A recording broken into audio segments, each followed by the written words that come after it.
everybody, and welcome to another episode of the Proud to Work in Cannabis podcast. Very excited for this episode. Today I have Todd Harrison, who's the founding partner and chief investment officer at CBI Management. Todd, I feel like we've built a quick friendship over the last couple of weeks working on Mission Green together. How are you? I'm well, thank you. It's CB1 Capital Management. CB1 Management. I totally messed that up by saying CBI. CB1. CB1, like the receptor, like the cannabinoid receptor, the CB1 receptor, the CB2 receptor. So that was the genesis, and I can't take credit for that. That was Lauren DeFalco's idea, but I love it, so we stuck with it. Well, Todd, we have a long list of things that I'm excited to double click on with you today. But to start us out with, can you talk to us about how you decided to go into the cannabis industry? I think you have one of the most inspiring stories in terms of what drew you to cannabis. Yeah, well, thank you. And first, I appreciate the opportunity to be here. I've been a fan of what you've been doing over at Banks for some time, and having the opportunity to work with you and to help be part of the forward solution has been, let's just say, you've delivered on all of the promises that preceded you, and I appreciate the opportunity. So. What am I? I'm going to be 54 in a couple of weeks, and I tell you that because I, spent my childhood and college career trying to figure out how to get into Wall Street, and started at Morgan Stanley when I was 2 days out of Syracuse University, and chased that brass ring, through Morgan Stanley in the hedge fund world, and landed at Jim Cramer's desk of all places, and was president and ran trading there. And he had stepped away at the time. That first year that he stepped away to CNBC full time is when the planes hit. Seeing people holding hands and jumping from the World Trade Center is not something that you can easily look away from, and nor did we. That set in motion this, I guess, process of discovery. I went to see at some point thereafter a woman by the name of Dr. Julie Holland, who, unbeknownst to me, was really and remains a pioneer in the cannabis research side and among others, right? Does tremendous work on other alternative therapies. And I didn't know this at the time. I just knew that I was very depressed, and life had changed dramatically. And she opened my eyes to the science and pointed me in the direction of GW Pharmaceuticals, which was a cannabinoid biotech company. It still is, but under a different name. And I started studying the history and the weaponization of this plant, and how, just the war on drugs came to be, and how it continued to be and remains in place. So there wasn't a grand gesture. I started to research it, and as I say, you sort of open up that you go down that rabbit hole for the intellectually curious, and we haven't come back. This is an amazing plant. The therapeutic properties are terrific. We hung a shingle, I think it was 6-7 years ago, as a wellness fund, as a long short hedge fund. We added an advisory capacity to that when some of our portfolio companies had asked us to work in that capacity with them. Obviously very stringent compliance protocols in place. But nonetheless, we work with a lot of companies. We invest in some of them as able. And we also work with Mission Green, as you alluded to, which is, what I think I'm most proud of in terms of helping to affect positive change and to unwind the second prohibition, which I think we're in the process of doing now. So can we talk for a little bit about Mission Green? And this is actually how, Todd, you and I ended up meeting each other, was through Mission Green, which I didn't know a lot about it before you. Actually, our friend Rosie Matteo connected us to then all connect to this project. So could you talk to us about Weldon and the Mission Green project and what we're doing with it? Yeah, I would love to. I mean, Weldon is, he's a unique individual. He's a music producer, and he lives in Utah. And I think it was the early mid 90s when, and I think it was the Dog Pound he was working with, and they were traveling to Utah to record music. And they didn't like that in Utah, evidently, and set up a sting operation. And they set him up to sell $300 worth of weed on 3 separate occasions. Fast forward, there was, I think, 110-year mandatory minimum sentencing they tried to slap on him for not, turning on Snoop Dogg, which, there was no drugs involved, so he couldn't turn on Snoop Dogg, nor would he do it. But the long and the short of it, he served 13 years. And he had a wide array of support from Kim Kardashian to the Koch brothers, from Mike Lee, the senator, to to these rappers, like this, the strangest of bedfellows, as we shall say, to come together to really try to unwind this very archaic war on drugs, and very damaging, as I say, it's a stain on the soul of our country. And Weldon's been, he got out, he got pardoned. When was this? About 4 or 5 years ago, and he's been spending most of his time, if not all of his time, trying to get everybody else out. So 13. I mean, just to make sure that I heard this correctly, 13 years for selling $300 a couple times worth of cannabis. I mean, if you think about it, we're all doing that effectively every single day now. I mean, $300 worth of cannabis is nothing. Well, it wasn't 13 years. It was 55 years mandatory minimum. It was such an egregious sentencing that the federal judge who sentenced him stepped off the bench. He was a Republican judge, I believe. And he stepped off the bench to join Weldon in his fight to unwind these archaic laws. And they did, the first step back. It failed the first time. They came back again, this time with some muscle, and they got it passed. I feel like that script is sort of playing out again as it pertains to some of the legislation we're currently seeing. And long and the short of it is, a couple of years ago, our good friend, my friend Jeff Schultz, introduced me to Weldon.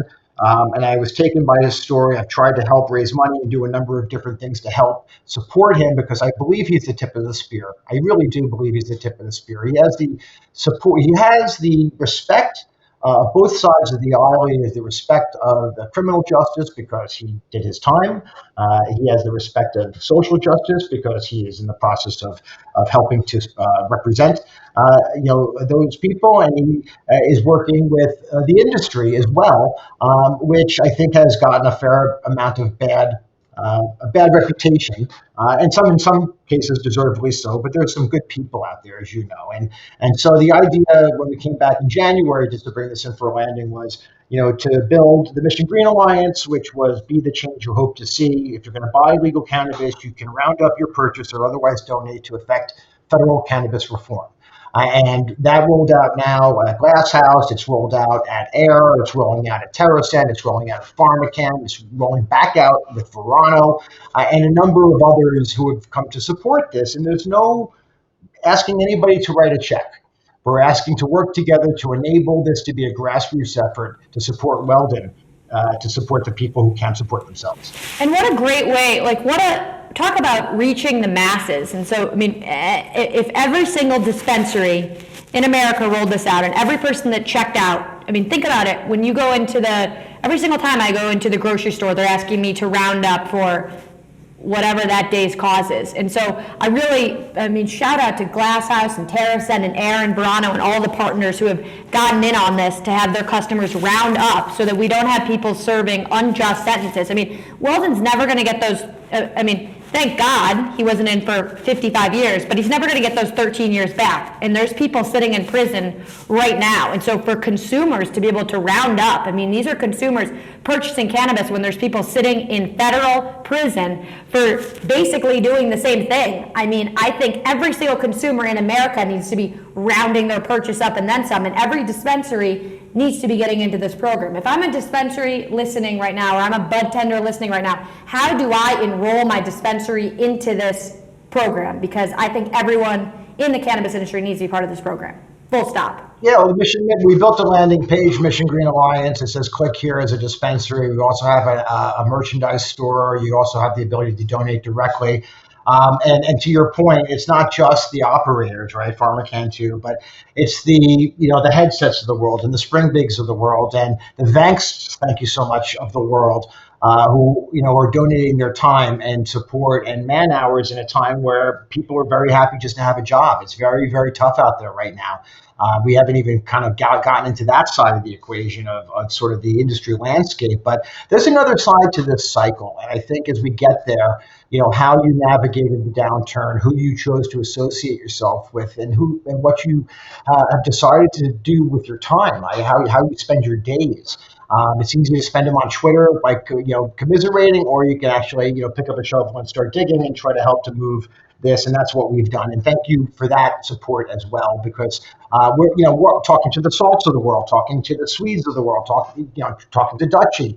We're trying to get this as a plug and play, set it and forget it, so that it doesn't have to be a laborious effort. So that's what we've been trying to do, and it's a labor of love because it needs to be done. And for an additional, if you're somebody that works in the industry and you want to learn more about this, you can go to Vanks.com and search Mission Green. And on Mission Green has a beautifully built out profile page, and there's also a training where you can go and you can take, actually there's 2 trainings, and you can take both trainings to hear directly from Weldon. You can hear about this project, and you can take a retail training to understand how to speak to consumers about rounding up. And when you complete this, you'll have a special Mission Green badge on your profile, and for everybody that completes this, Vanks is donating $1. So let's get, I hope from this podcast we can have 1,000 people go and take this training, spread the word, and that will be $1,000 that Vanks donates directly to Mission Green. So it's an amazing cause, and Todd, obviously shout out to you for really, Todd has been conducting all of us, right? We're all we're all trying to help, but like Todd's really conducting, and of course Weldon's coming on to the show soon. Special shout out to Weldon. You guys are bringing this together, and I think we can change the lives of millions. Switching gears to what you just started to talk about, the state of the industry, and I like what you just said around pick up a shovel. I was listening to the Tim Ferriss podcast this weekend, and Seth Godin was on, and he said, I love this quote, he said, we get to pick our attitude, and it's the only thing each of us truly gets to pick. And I was really been thinking about that a lot this week, because there's a lot not going well in the cannabis industry, right? I own a hiring company, and I get on the phone with our customers who tell me they're gonna have to do another 8th round of layoffs because their taxes became due and they can't pay their taxes in 280E. And there is so much messed up in this industry right now, and a lot of people are folding. They're not able to keep going. And so, I'm doing my best every day to have a positive outlook on it and say, how can we make it through this time and get to the other side? But it is really, really hard. So what are you seeing out there? And give us your take on the state of the industry, because from where I'm sitting, things are not looking pretty right now. Yeah, no, it's dark. I think it's 847 days now since the cannabis sector topped. And, I understand the cannabis sector, at least as measured by stocks in the cannabis industry, are not the same conversation, but they do sort of move in the same tracks. And, I bring this up because this is now over 2 years, almost 2.5 years of a tunnel. And the reason that I chose for most of that time to get behind Weldon and support him was because we need to move the ball to the first 2 inches from a federal standpoint and get some legislation, whether that's banking or whether, there needs to be some movement. And we came pretty close last year. We came very close at the end of last year. But at the end of the day, it was thwarted because, Mitch McConnell, if you haven't read The Scorpion and the Frog, I suggest you do, but that sort of sums up Schumer. Wait, what was it? What should people read? The Scorpion and the Frog. It's a parable about people's natural instincts. And, Chuck Schumer left us vulnerable by leaving it to the last minute. And Mitch McConnell stung him because that's what scorpions do. But there was a lot of education around it. There was a lot of movement. There was a lot of work done. And I bring that up because I do think that is the low-hanging fruit. We were told coming into this year that it would probably be introduced by the end of the first quarter. And then, of course, you had Silicon Valley and the other bank failures, and everything got pushed out by a month. But we are expecting to see that work its way through the Senate by the end of, by the summer break, and hopefully the House in the third quarter. And then you have that HHS, DEA, FDA process, which, there's also a fair amount of chatter been going around that they've landed on a Schedule 3, and it's a question of when is that communicated. I don't know if that's true, but it's been going around, put it that way. You're not seeing it out there, by the way, in the volume of the price. But if either of those things happen, and let's just say Schedule 3, where you have 280E goes away immediately, and you have the ability to get banking services and even uplist, right? It solves a lot of problems, and I think the industry is going to re-rate rather quickly. A lot of people, as you said, have given up; they've tapped out. We have always said, and the reason we've worked so hard to try to be part of that change is that you can hold your breath for a minute under 10 feet of water, but you can't hold your breath for 10 minutes under a foot of water. And we've been now, it's been 847 days. Jeff Sessions rescinded the Cole memo in 2018. This is predating all of that, but that's when the problem started. So we do think we'll get some legislation. We do think there's other things in motion, and certainly, you have a Garland memo. You have a lot of things that could happen here to alleviate the pressure, but something needs to give because it's untenable. This is Y2K 2.0. Right? Or this is, all of these pets.coms and all of these different, high valuation tech companies are entering it. And there's going to be a handful of names that come out, the FANG, that emerge and survive because they have the scale and ability to do that. And that's, winning the war of attrition is not necessarily winning, but you do what you have to survive. And until the rules change, until 280E is addressed, until there's banking services, until we are on an even playing field, it's going to continue to be bifurcated, and there's going to be a handful of winners and a lot of pain. But I think change is coming. So that's if that's true, I think it'll flip the switch. So when you say that you think change is coming, for people out there listening, what makes you think that change is coming, and what makes you think that this time is going to be different? That's part one of my question, and I do have a part two, but let's start there. No, it's a fair question. Fool me 7 times, shame on you, I think. Fool me 8 times, shame on me. The reason I think it's different. 7 times. I thought it was full. Yeah. State banking failed 7 times. Okay, pardon me. No. I was laughing because I was thinking about the saying, fool me once, shame on. Right. And it's been 7 times. Oh my God. It's been 7 times. So you can't, it's like if you're a Ferris Bueller fan, produce the corpse and we'll release Sloan, right? I mean, that's where we are. Nobody believes. And I actually think that's really bullish as long as we get something. But to your point about why is it different? One, I'm just looking at, what's been published, like publicly. Whether it's through the marijuana moments or the Natalie Furries of Politico, there's been enough quotes that support the things that we've been hearing that suggest that they do actually have an agenda to get banking through. As I said to one of the Congress people when I was in D.C., one of the several times I was in D.C. this year, we want to write you checks. We want to write you a check, but to write you a check, we need a bank, and without banking, we can't write you a check. And surprisingly, that seemed to resonate. But I think that's sort of the low-hanging fruit. That's the way I understood it. I understand they want to get it out of the way by the third quarter so that it doesn't have a repeat of last year. But there was a lot of work being done already, and it's cumulative in terms of the awareness and the education that's been done on the Hill by so many staffers and so many people who have been really putting the time in, right? Not people, and as it was explained to me in my last trip, Carson, so it said, D.C. is designed to move slow. States are designed to be more nimble. But in D.C. speak, the education and the evolution of cannabis has been tremendous, right? If you're not looking at stock prices and a screen and a chart, you're like, okay, you're probably right. The education, like if you had these conversations 5 years ago, you're not having these conversations 5 years ago. We were on the Hill on 420 smoking weed. I mean, it's moving forward, is my point.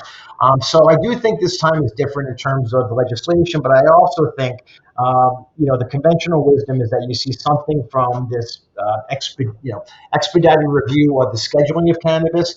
I think the surprise could be that it happens sooner rather than later. What can people, and so thank you. The second, and look, before I go into the second part of my question, I'll share it. Last year when we're in an organization called NCR, National Roundtable Organization, and Weldon was involved. I think that's actually how I met Weldon. But anyway, I went to the trip last year in DC, and I forget one of the people that spoke to us. He was a Republican senator, and he said to us, "Look, guys, in DC, it's like you're climbing up a mountain, and every time more rocks get put into the backpack, it gets harder to get up." So he was explaining that as last year we were trying to move into this more comprehensive bill, it's harder to get it done. So I thought that was a good takeaway, and I think it sounds kind of like what you're saying. DC is designed to move slowly, and yeah. It's got to be incremental. I mean, that's really the only way it moves, because if you think about it, like just taking a step back rationally, like we all think it should be descheduled. Like raise your hand. I raise my hand. right? But that's like 3 or 4 steps away. But that has to be an act of Congress. And when you have more and more of these senators who are making money now and employing people because they have state siloed cannabis, it's going to be a tougher pull than incremental reform, which is allowing these businesses to thrive, or in the case of New York, survive without some sort of federal reform and banking. What you're saying, Jeff Schultz said to me, he said it another way: the more ornaments you hang on a tree, the more likely it is to fall over. I think what happened last year was, as we got closer and closer to it, and Axios broke the story, you had a handful of CEOs who shall remain nameless, who put a hard press on to get uplisting, and hit tilt in the process. And I don't know if that's true versus, like I said, the scorpion and the frog. And because I think the Democrats tried to placate the left and go for a more comprehensive, as we were just talking about, reform as opposed to incremental reform, and then pivot back to SAFE plus this package at the end of the year. That was their plan. And then it got thwarted. Mitch McConnell's from Kentucky. There's a lot of alcohol companies in Kentucky. I do the math. But I do think that's cumulative in terms of the work, to go back to part one of your question, that we'll see it. And I think we're going to see it, and people are going to shift their attention to 280E. And there's always going to be an issue until there's not an issue. But when there's not an issue, and as we work through these issues more likely, incrementally, you're going to see some of these companies are going to emerge on the other side and do really special things, both for their investors and as companies, as part of the American economic landscape. Right? This is an industry that deserves to be heard. The way that it was shut out is a travesty, as I said, on the history of this country. This is a real black marker on the history of this country. But I do think that on the other side, this is going to be something that we can look back on. As I've told my kids since they were, in grade school, by the time you're in college, it's going to be legal. And they thought I was full of shit. Now it's legal. And I'm like, by the time you're in college, they're going to realize that this is going to be used for all these different conditions that they realize now, because they couldn't test for it. Or they couldn't, find it because it was federally Schedule 1 and you couldn't test it for anything other than bad. So all of these things, as we move forward and you take a step back, where are we going to be in 20 years? Like, we're going to be able to walk in somewhere and have a custom cannabinoid profile that's specifically suited to our own biomechanism. And that's going to be our vitamin, call it. And it's just a unique science that I don't think we're really even scratching the surface of how it can help mankind. Hopefully by the time your kids are parents, by the time you're a grandfather, hopefully it's descheduled at a minimum. God, I hope you're right. I mean, if it's not, I don't know if I'll make it that long, if I could be honest. But oh my God. Switching gears a little bit on the investing side, you're an investor in the space. What kind of companies are you the most bullish on? Are you the most bullish on multi-state operators that are vertically integrated? Are you bullish on ancillary businesses? Talk to us about sort of what has been your investment thesis coming into this space, and what gets you the most excited about types of businesses that you think are the long-term winners? Yeah, I think it's about the people. It's about the jockey over the horse. A lot of horses out there. It goes back to, pets.com versus those FANG stocks. History rhymes, right? Even the first prohibition, history rhymes, like all the companies that came out of that process. But it's not like a one particular tier, one particular segment. And, I actually I made the joke, the morbid sort of gallows humor joke last night on a call with a colleague of mine, that I felt like this was the opening scene of Saving Private Ryan, and we're all running onto the beach to get our cannabis investments, and how many of those people made it to the other side of the beach. And it sort of feels that way. So we're looking at the operators, and it's not just by the tiers. There's good tier 1 companies. We think Green Thumb and Verano. Those are our tier 1 picks. But as you go down that sort of totem pole, you start to come across things like, the TerraSens or the Airs, and we work with these companies, we're investing in these companies, all those usual disclaimers, right? I'm not touting anything. I just, it's really about the people. And we look at Glass House or Forefront and say, these guys and girls and people can produce really, really good quality cannabis at scale, and they can do it, consistently over time. And that's, as the curve comes down from a pricing standpoint, which it will inevitably over time, and volumes continue to expand as they have continually over time, and will continually over time as the illicit market is cannibalized. right? That's where the growth is going to be. And that's where the value is going to be in sticking it out over these 846 days since the last pop, when we've all had conversations with God and said, what exactly are we doing? But there's another side here. And there's good people in this industry across all this, Weldon and I talk about it all the time. You call it five, whatever the visualization is. You have 5 seats at the table. One of them is the MSOs. One of them is criminal justice. One of them is social justice. One of them is legacy operators. And even throw like the big box, retail or CPG in there. And, everybody sees it. They're all pulling on the baby, right? But if we don't figure out a way for the baby to survive, nobody's going to enjoy the baby, right? And everybody's pulling on the baby. And there's a contingency out there that believes that this is all sort of scripted, that this was designed so that big alcohol and tobacco, whoever else, those people are going to swoop in and take these assets on pennies of the dollar. And that process is going on right now. But I think what's lost in that is the human capital. It's a tough supply chain. This is a tough industry. And, if you don't do what you love and love what you do and know what you're doing and be able to do it well day after day, despite not getting paid for it for the last 5 years, which is sort of what the industry is going through right now. And that's if you're lucky to still be fighting after all this time. You have to have your why. What's your why?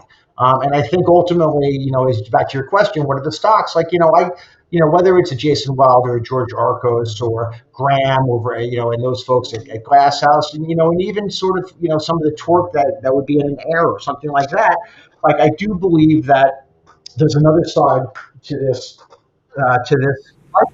For people, we don't have video yet, but Todd has 2 awesome dogs. 3 dogs. I only see 2. Not to take you off the tangent, but let's hear. Can you tell me a little bit about the dogs? Well, these are our rescues. We have 2 rescues, Jacks, the one who's a loudmouth, and that's Sandy, the hound here. Or we have a micro burner doodle that is running around somewhere. This is a doghouse. So I apologize. This is just definitely no. I love the dogs. The dogs have been coming in and out throughout the whole episode. Well, look, 846 days. That's the first time that I've that number is. It's a long time. Been highlighted. It's a long time.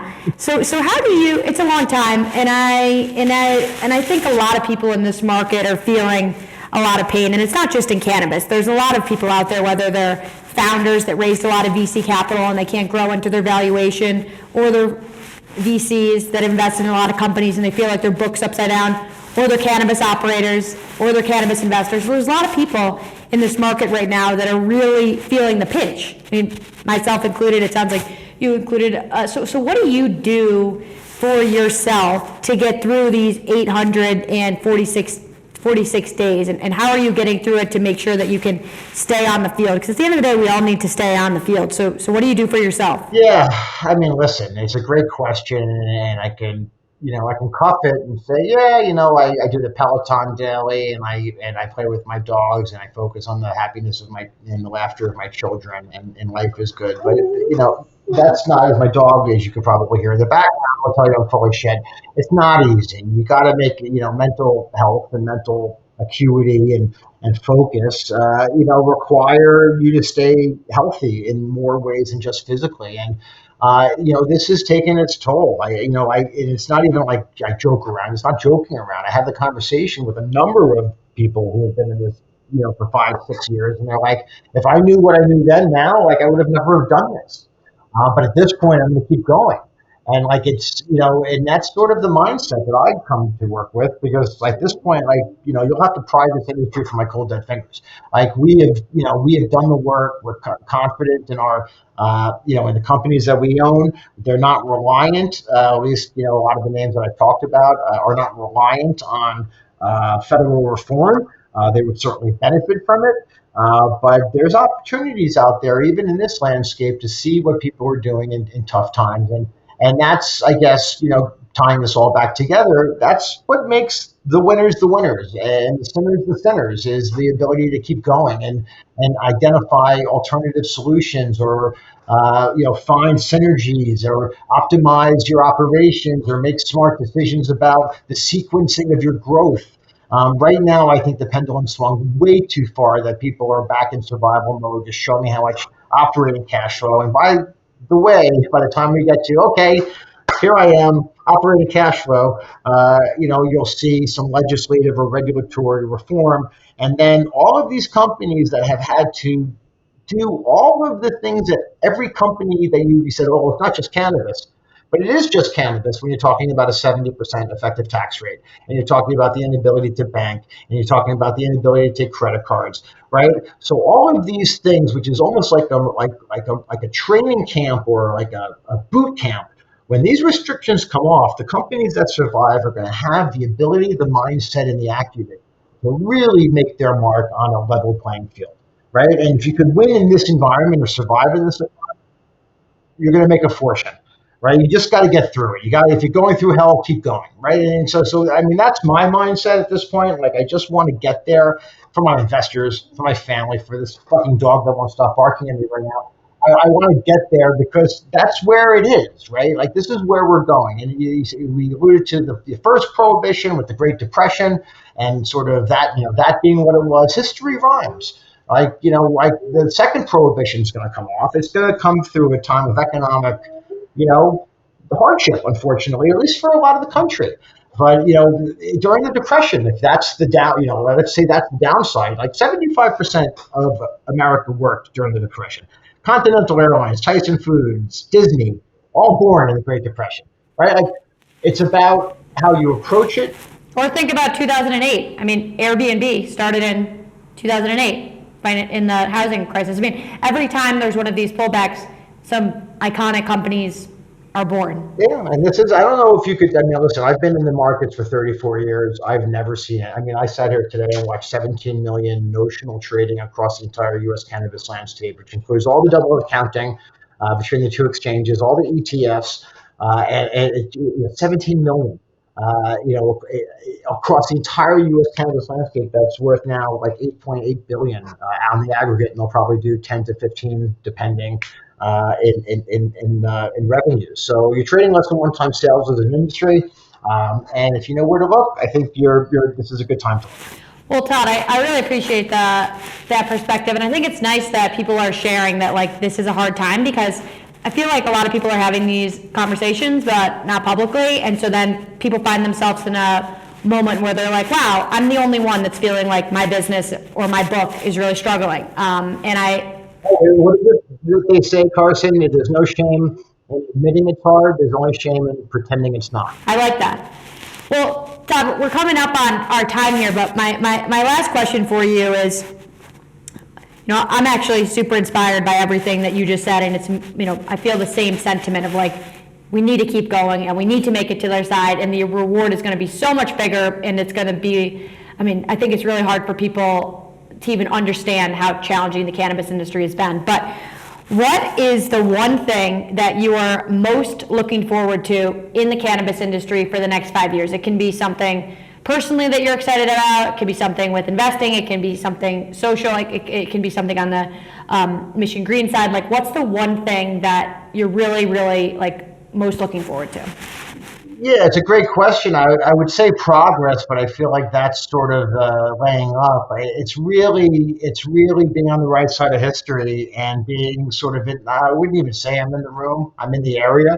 I'm in the area of the room. I'm in the building or a building. I'm in the city of the whatever. This is a hell of a time to be alive when you think about taking a step back historically. And all the people who are suffering, and you had said all the people in federal prison, 90% of them are in state prison. So we need the HOPE Act, along with the SAFE Act, to help incentivize state-level expungements and pardons, or state-level expungements, pardon me. But we need to get people like rarely a day goes by when the market closes that I won't pull out my personal stash and say, well, am I try this Glass House? Do I want this Verano? Do I want this Mission? Like, what am I in the mood for? Like, some people would look at a wine, right? That progress, that normalization, and it relaxes me, and it helps me to, like, get ready for my night, or depending on what it is. And I just think that the understanding, societal sort of understanding of as we like to say at CB1, the efficacious agility of this plant, right? I took it for PTSD. My partner took it for epileptic seizure disorder. I know people who take it for anxiety. I know people who take it for Crohn's. I know people who take it for the sciatica, and yet, it's Schedule 1, right? And it's just such a fucking travesty. I'm sorry. So, like, I'm excited for that because within 5 years, I think, we're going to see some pretty meaningful changes on how our country treats cannabis and how it treats people who use cannabis. And if it doesn't, then we'll be back here fighting for it still. Well, Todd, I'm excited to have you on at least once a year, so thank you so much for your time and for everything that you've done for the industry. If folks want to get in touch with you or follow you, I know you're on Twitter. What is your Twitter handle? How can folks follow along and see the updates that you're sharing with the industry regularly? I mean, I have Todd_Harrison on Twitter. I have a Substack called Cannabis Confidential, which I use by appointment these days, or Todd at cb1cap.com, the one being a number and the rest being letters.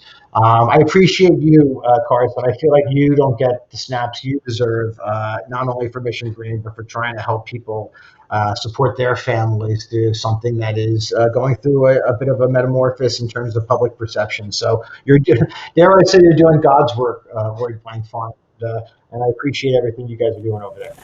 Well, I appreciate it, Todd. Thank you again for coming on. It was great to see you, great to see your dogs. Excited to see them hopefully in person sometime, and I hope you have a great rest of your day. You as well. Thank you so much.